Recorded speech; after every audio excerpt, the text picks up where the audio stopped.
Assalamualaikum warahmatullahi wabarakatuh. Perkenalkan, nama saya Raka Irfansyah dari kelas 11 MIPA 7 absen 22. Di sini saya akan menjelaskan tentang gerak atletik. Melompat adalah gerakan-gerakan yang sering kita lakukan setiap hari, baik itu lompat jauh maupun lompat tinggi, untuk jarak yang sempit atau rendah maupun lambat untuk jarak yang lebar atau tinggi. Agar gerakan-gerakan melompat yang kita lakukan efektif, efisien, dan bermanfaat, kita perlu mempelajarinya dengan baik dan benar. Tujuan lompat jauh adalah melompat sejauh-jauhnya. Pelompat harus dapat mempertahankan sikap melayang selama mungkin di udara hingga ke pendaratan. Gerakan lompat jauh secara umum terbagi menjadi tahapan awal, tahapan tolakan, sikap melayang, dan pendaratan. Pada sikap melayang, lompat jauh memiliki 3 sikap gaya, yaitu gaya menggantung, gaya jongkok, dan berjalan di udara. Siswa dapat memilih gaya yang dianggap mudah dan sesuai dengan kemampuannya. Tampilan gerak lompat jauh terbagi menjadi 4, tahap awalan, tahap tolakan, tahap sikap saat melayang di udara, dan tahap pendarat. Pertama, tahap awalan. Lari ancang-ancang tergantung pada kemampuan masing-masing. Kedua, tambah kecepatan lari ancang-ancang sedikit demi sedikit sebelum bertumpu. Ketiga, pinggang diturunkan sedikit pada satu langkah akhir ancang-ancang. Kedua, tahap tolakan. Ayunkan paha kaki ke posisi horizontal dan dipertahankan. Kedua, luruskan sendi mata kaki, lutut, dan pinggang pada waktu melakukan tolakan. Ketiga, bertolaklah ke depan dan ke atas. Keempat, sudut tolakan 45 derajat. Ketiga, tahap melayang di udara. Tinggi dan jatuhnya hasil lompatan sangat tergantung dari besarnya kekuatan kaki tolak. Dan pelompat harus meluruskan kaki, tumpu selurus-lurusnya dan secepat-cepatnya.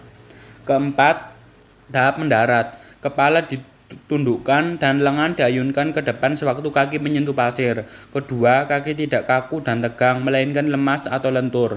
Ketiga, sendi lutut harus siap menekuk pada saat yang tepat. Keempat, gerakan ini memerlukan waktu atau timing yang tepat.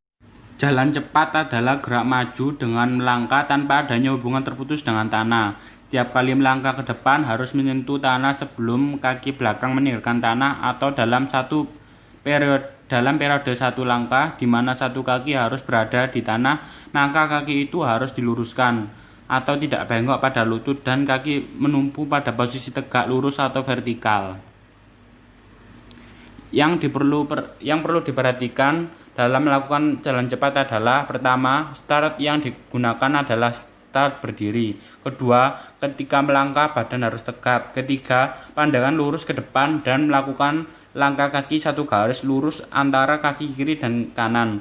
Keempat, ayunan tangan dilakukan dengan menekuk kedua siku menyerupai sudut 90 derajat. Kelima, menjaga keseimbangan tubuh dan melakukan gerakan dalam keadaan rileks.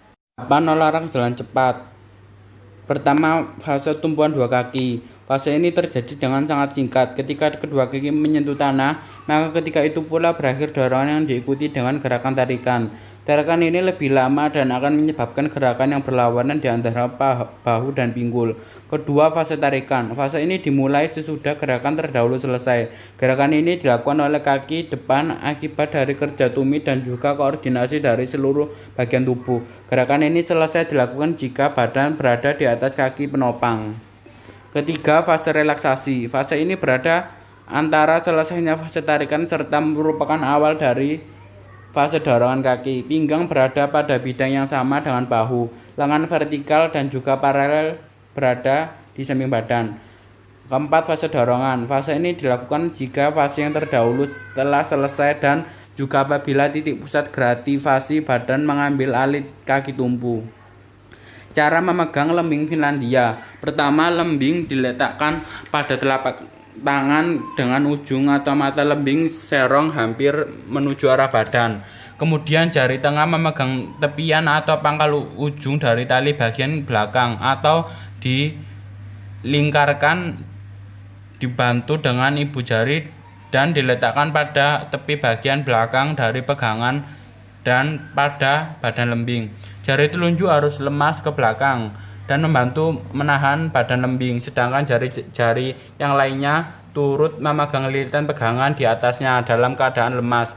Dengan cara Finlandia ini, jari tengah dan ibu jari yang memegang peranan penting untuk mendorong tali pegangan pada saat melempar. Kedua, cara memegang lembing Amerika. Pertama, lembing diletakkan pada telapak tangan dengan ujung atau mata lembing serong hampir menuju ke arah badan.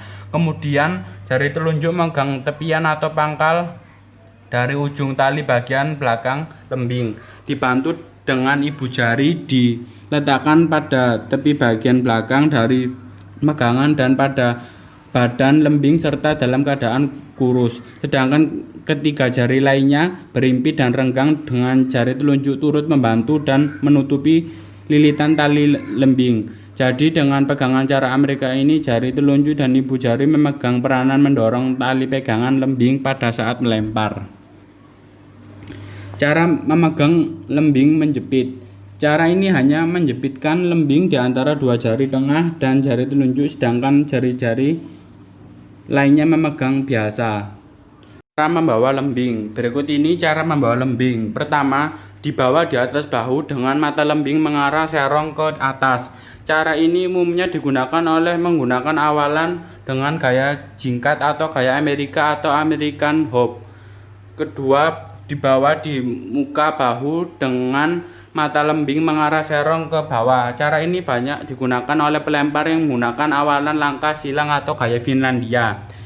Ketiga, dibawa dengan lembing di bawah. Lengan kanan yang memegang lembing lurus ke bawah, maka lembing arahnya serong ke atas. Ekor lembing dekat tanah. Cara membawa ini untuk memudahkan pelempar memperoleh posisi siap melakukan lemparan setelah melakukan awalan.